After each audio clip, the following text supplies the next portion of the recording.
Qualified interpreter वो मिलना बहुत मुश्किल है। पाकिस्तान की अगर सिर्फ मैं बात करूं तो पाकिस्तान में जो डेफ़ कम्युनिटीज़ हैं, जो डेफ़ इंडिविजुअल्स हैं, उनकी फैमिली ने नीड बेस्ड साइन लैंग्वेज सीखी अपने उस डेफ़ मेंबर से कम्युनिकेट करने के लिए। पाकिस्तान के अंदर ही सिर्फ कोई यूनिफॉर्मिटी नहीं है साइन लैंग्वेज के अंदर।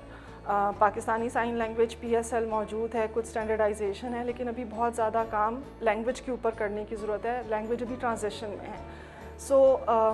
जब तक लैंग्वेज फुली या एक अच्छे लेवल तक डेवलप नहीं होती, इंटरप्रेटर्स जो हैं वो स्किल्ड नहीं हैं, तो फिर कम्युनिकेशन बैरियर्स आते हैं।